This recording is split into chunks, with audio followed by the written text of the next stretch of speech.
Hello, my name is Tom Odell, and I'm here on Ambi, your favorite music blog. Yeah. Hey everyone, it's Alicia from Ambi, and I would like to welcome you to our interview with Tom Odell. Hello. Hello, how are you today? Good, how are you? I'm good. Thanks for taking the time to have a chat. Yes. So it's an exciting time for you because you officially released your sophomore record, Wrong Crowd. It was 2 years in the making, so how does it feel to have finally shared this? Yeah, it was a great relief off my shoulders to have it out. I spent a long time working on it, and the day it came out, I suddenly was able to write again and was able to write songs. And the 3 months up to it being released, I really was tense, you know. It's the strangest time, I think, for an artist, that lead up to the album coming out. When you reflect back on the entire thing, do you have any standout moments or favorite writing sessions from when you put the whole thing together? You know, I think it's a very long process making an album, and particularly this one for me was very long, and it's full of successes and failures. You know, within each week there was a success and a failure. You know, there would be, when I was writing it, there'd be days when I couldn't, you know, I remember I couldn't finish the song Silhouette, which was on the album, and painful. And then, you know, once I was in Abbey Road and we were recording the strings, that was a moment of pure joy because it had been so hard to get to that point. But then I remember, you know, being down in Wales and recording the bass and the drums, to still getting used to being on my own. And it was the first day we were down in that studio in Wales, and that was a great memory in my head. And I don't know, it's full of its little successes, you know, and little failures along the way. So a big running theme throughout the album is about a man who's kind of caught up in his childhood, held by ransom in a sense. So what initially sparked the idea for that? I'm not really sure, and I think it was never really a plan, to be honest with you, with the album. It was something that came over time, and I wrote a lot of songs. I wrote almost probably over 100 songs to the album, and it was only sort of 3/4 of the way through that it felt like there was a theme developing, and with each song, you know, you find a subject that you've written about, and it takes your intrigue, and so then the next song you might explore that subject a little bit more, and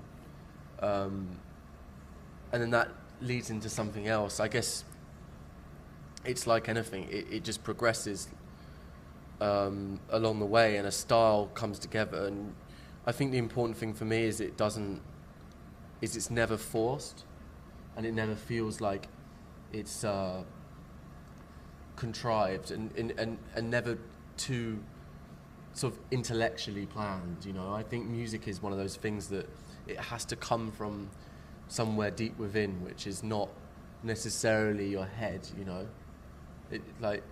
it's a feel thing, I think, with music.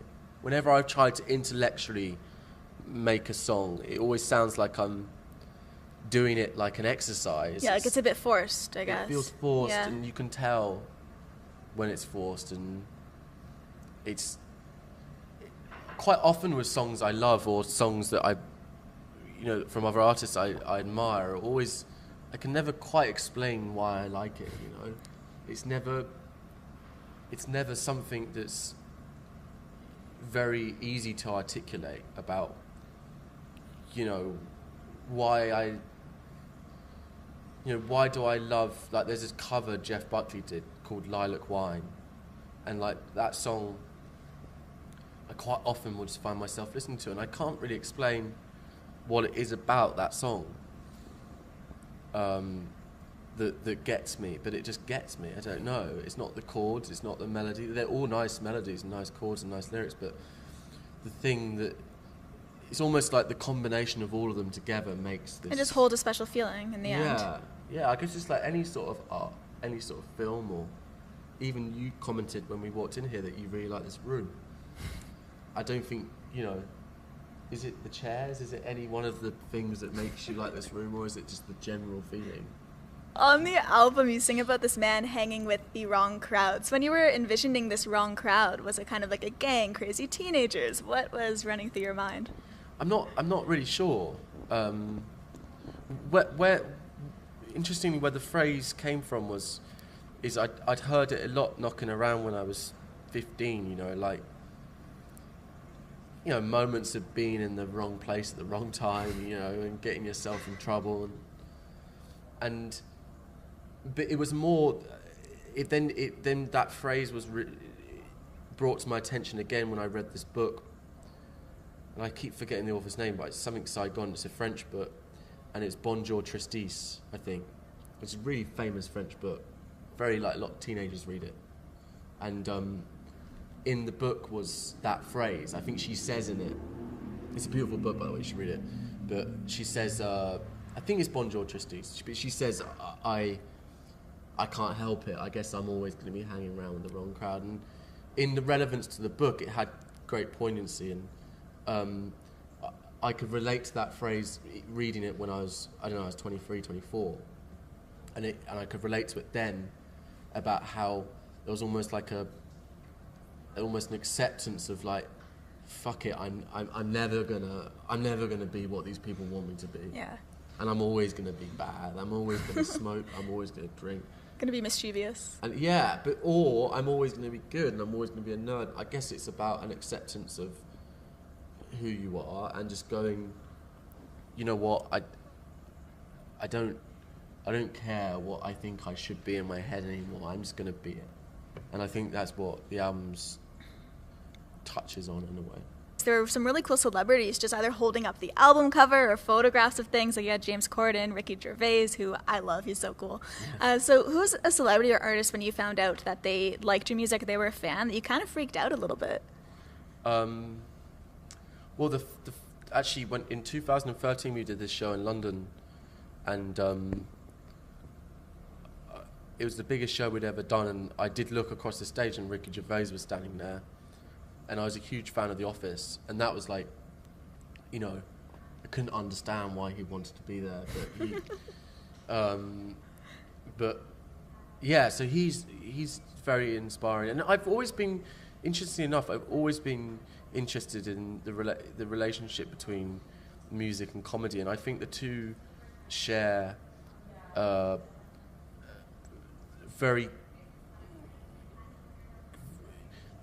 very common traits in a way.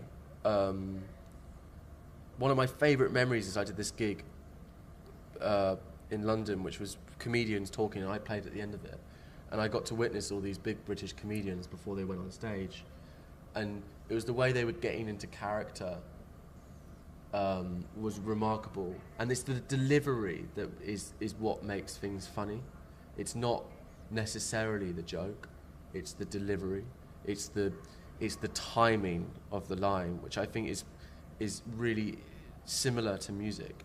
It's not necessarily about the line, it's about how it's delivered and how it sits in relation to the music. I think there's great common themes between the two. Who would you say are some of your favorite comedians or favorite comedy shows? Well, Ricky Gervais is certainly one of them.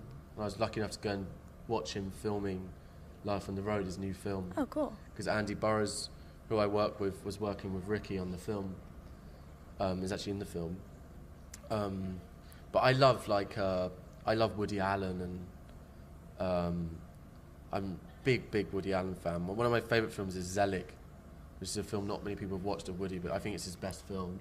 It's where he's a human chameleon, and whichever scenario he's in, he changes, his appearance changes to that scenario. So if he's with a load of blokes drinking in a pub, he's a bloke drinking in a pub. If he's in if he's with a load of firemen, he turns into a fireman, or if he's a journalist, he turns into a journalist. It's so funny, but it says so much, and I recommend watching it. But yeah, Woody Allen, and I love like Eddie Izzard as well. Huge fan of Eddie Izzard, and Larry David I love. You a big Curb fan? Yeah, I love Kirby. Amazing. Me too. Yeah, it's probably my favorite show on TV. Me as well. High five on that. high Great five. show. Yeah, and I heard they're doing a new series. Yes, season 9. I'm ready. I'm so excited. I re-watch those over and over again. I also like I can never say his name, but Armando Iannucci, who I don't think that's how you pronounce his name, but he did like The Thick of It and In the Loop. So it's like British politics dramas. Like comedy dramas, and they're great. He does over here in America. He does Veep. Oh. Yeah, which I actually don't like. Oh, I love that show. Yeah, I'm really into that show. I don't know. I just don't. It's just not as good as In the Loop. The Thick of It. Obviously, hopefully he'll never see this. So. Well, maybe it's good. Some criticism actually. It's good. Maybe we'll just take it. I prefer his British ones more. Is there anything you want to say to all of your fans who are going to be viewing? Any parting words? No. Not really. Just nice to speak to you, and thank you for asking nice questions. Yeah, thank you so much for your time today. Yeah, thank you. My pleasure. And remember, to everyone viewing, you can visit us at musicblogger.com for all exclusive interviews, features, videos, and so much more with your favorite artists. We'll see you next time. Bye.